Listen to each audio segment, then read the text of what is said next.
नमस्कार दोस्तों, आप सभी का स्वागत है एमएसएससी नोट्स में। तो दोस्तों आज हम लोग वाक्य रचना के बारे में बात करने वाले हैं, यानी रचना के आधार पर वाक्य भेद। एग्जाम में यहां से 1 से 2 नंबर का क्वेश्चन डेफिनेटली पूछता ही पूछता है, और कुछ ट्रिक्स और कुछ परिभाषाओं के आधार पर आज की जो क्लास है इसको समझेंगे। और हाँ, वीडियो को आप लोग लाइक नहीं करते हो, और जितने बच्चे देखते हैं अच्छा लगेगा तो कमेंट करके जरूर बताना, ठीक है। कमेंट करोगे तो मजा आता है, अच्छा लगता है। नहीं अच्छा लगेगा, कोई कमी रह गई हुई तो भी कमेंट जरूर करना, लेकिन कमेंट करना जरूरी है, ठीक है। तो देखो, रचना के आधार पर वाक्य को समझने से पहले हमें ये समझ लेना चाहिए कि वाक्य के अंग कितने हैं। जब हम लोग वाक्य पूरा लिखते हैं ना, पूरा जब वाक्य लिखते हैं तो उसमें 2 भाग आते हैं। कौन कौन सा? जैसे इंग्लिश में हम जानते हैं क्या होता है, सब्जेक्ट और प्रेडिकेट। उसी तरीके से हिंदी में होता है उद्देश्य और विधेय। ये क्या है? वाक्य के अंग। उसके बाद वाक्य के भेद की बात करेंगे। हम वाक्य को 2 तरीके से बांट सकते हैं, एक बांटते हैं रचना के आधार पर, एक बांटते हैं अर्थ के आधार पर, ठीक है। तो रचना के आधार पर और अर्थ के आधार पर। अब रचना के आधार पर आज हम लोग पढ़ने वाले हैं। तो रचना के आधार पर वाक्य भेद कितने होते? तो टोटल बोलो 3। कौन कौन से? सरल, संयुक्त और मिश्र वाक्य। फिर से बोलिएगा मेरे साथ, 3 होते हैं। कौन कौन से? सरल वाक्य, संयुक्त वाक्य और मिश्र वाक्य। बहुत बढ़िया। अब सरल वाक्य क्या होता है, संयुक्त क्या होता है, मिश्र क्या होता है, समझ लेते हैं, एकदम फट से समझते हैं। देखो, सरल का मतलब समझो। सरल मतलब सिंपल। सिंपल मतलब कोई भी चीज सिंपल कैसे हो सकती है? जो एकदम साधारण होगी, सरल होगी, जिसमें कोई हेर फेर नहीं होगा, सरल होगा। कहने का मतलब कोई वाक्य एकदम साधारण तरीके से चले। जैसे यहां पर देखो, जिस वाक्य में एक मुख्य क्रिया हो वहां सरल वाक्य होता है। क्रिया एक ही है, क्रिया का मतलब जो किया जाए, काम जो हो एक ही हो, वहां पर क्या होगा? मुख्य क्रिया एक ही होगी, यानी एकदम सीधा सीधा सरल वाक्य। हम इसे ऐसे समझ सकते हैं कि जिस वाक्य में एक ही कर्ता हो, कोई जोड़ ना हो, पूरी तरीके से सीधा हो, उसको कहते हैं सरल वाक्य। सरल का मतलब सरल। जैसे एग्जाम्पल देखो, जैसे बच्चे मैदान में खेलते हैं, तो यहां पर बच्चे मैदान में खेलते हैं, यहां पर देखो खेलना क्या है? क्रिया, एक ही क्रिया है ना यहाँ पर। और देखिए साथ में कहीं जोड़ तोड़ तो है नहीं, कहीं और नहीं लगा, कहीं तथा नहीं लगा, कहीं ये कहीं वो, जो सो, ऐसा कुछ लगा नहीं है। इसका मतलब ये सरल वाक्य है, ठीक है। मैंने आज रवि की पुस्तक से पढ़ाई की, वह अच्छा लड़का नहीं है, ठीक है। ये सभी क्या है? ये सभी हमारा सरल वाक्य है। अगला क्वेश्चन देखेंगे, या अगला पॉइंट जो है हमारा है संयुक्त वाक्य। दोस्तों, संयुक्त वाक्य का मतलब समझो। संयुक्त का मतलब क्या होता है? संयुक्त मतलब जब किसी चीज को जोड़ दिया जाए। संयुक्त मतलब जहां पे एक से ज्यादा लोग जो है जुड़ जाते, कहते हैं संयुक्त हो गया। जैसे आप जानते हैं संयुक्त अधिवेशन, लोकसभा और राज्यसभा जब दोनों को साथ में बुलाते हैं तो क्या कहते हैं? संयुक्त अधिवेशन बुलाया गया। तो यही चीज, संयुक्त का मतलब जुड़ना किसी चीज का।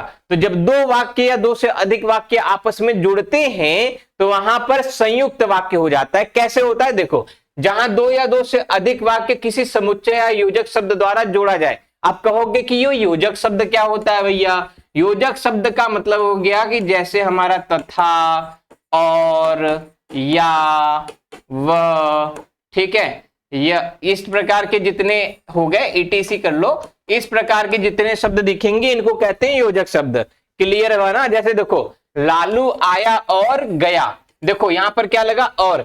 अब इसमें एक चीज और समझें, पहले वाले में हमने क्लियर किया था कि वहां पर एक ही क्रिया होगी, लेकिन यहां पर देखिए 2 क्रिया दिख रही है। देखो, जितने ज्यादा वाक्य उतनी ज्यादा क्रियाएं, एक से अधिक क्रिया। देखो, एक क्रिया हो गई आना, आना एक क्रिया हुई, फिर गया क्या होगी? दूसरी क्रिया, एक से अधिक क्रिया हो गई। वह स्कूल गया और पढ़ाई किया, देखो पढ़ाई किया, स्कूल गया, यहां पर ये और लगा है। ये और क्या है? योजक शब्द। इसको क्या कहते हैं? योजक शब्द है। तो यहां पर 2 वाक्य है, इसको सरल बनाना भी होता है। कभी कभी क्वेश्चन पूछता है कि इसको सरल में कन्वर्ट करना है। तो अगर देखो ये संयुक्त वाक्य है पूरा, वह स्कूल गया और पढ़ाई किया, इसको अगर सरल बनाना है तो इसको सरल कैसे बनाएंगे? वह स्कूल जाकर पढ़ाई किया, वह स्कूल जाकर पढ़ाई किया, इस प्रकार से हो जाएगा सरल। एक प्रकार से ये समझे, ठीक है। अगला देखो मिश्र वाक्य। मिश्र वाक्य क्या होता है यहां पर ध्यान से समझेंगे।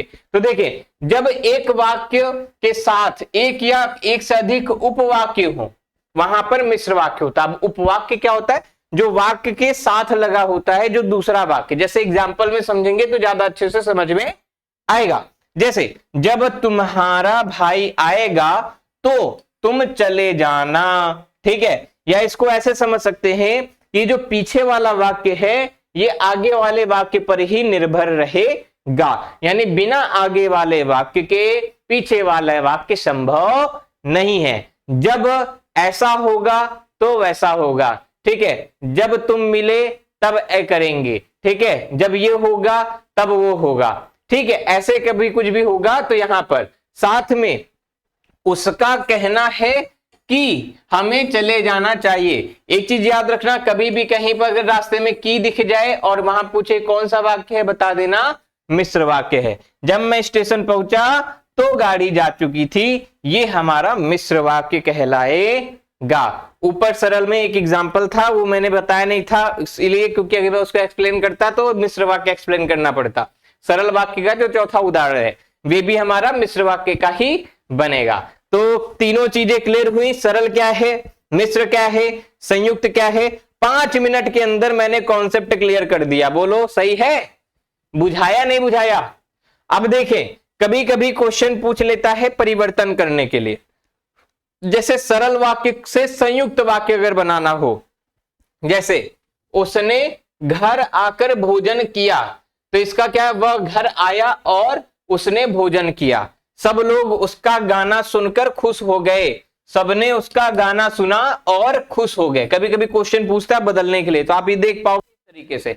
अगर यही उल्टा करना हो तो इसको उठा के इधर कर दो बस, ठीक। उसी तरीके से आप और देख लो, सरल को मिश्र में बदलते हैं, संयुक्त को मिश्र में। ये सारे एग्जाम्पल्स हैं, आप इसका स्क्रीनशॉट ले लीजिए और पढ़िए।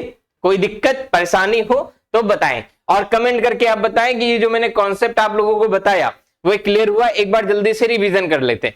सरल वाक्य क्या होता है, जो पूरी तरीके से सिंपल हो, उसमें कोई जोड़ तोड़ नहीं दिखेगा, कोई किसी तरीके से निर्भरता नहीं दिखेगी, सरल सिंपल सा वाक्य।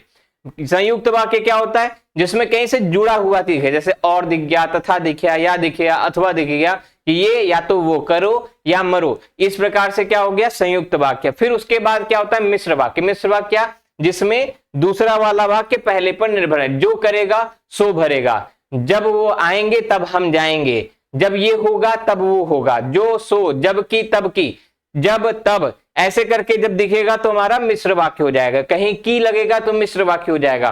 तो ये तीनों चीजें क्लियर हो गई। ये रचना के आधार पर वाक्य भेद है। अगला अर्थ के आधार पर वाक्य भेद आएगा, लेकिन उसके पहले आप लोग वीडियो को लाइक करेंगे, कमेंट करके बताना है कि वीडियो कैसा लगा, अच्छा लगा, बुरा लगा, जैसा भी लगा अपने कमेंट में बता डालो। और दोस्तों का भी अगर अच्छा लगा हो तो भला कर देना, उनको भी शेयर कर देना। बाकी मिलते हैं अगली वीडियो में। लाइक वाइक तो कर ही दी होगे। धन्यवाद, नमस्कार, जय हिंद।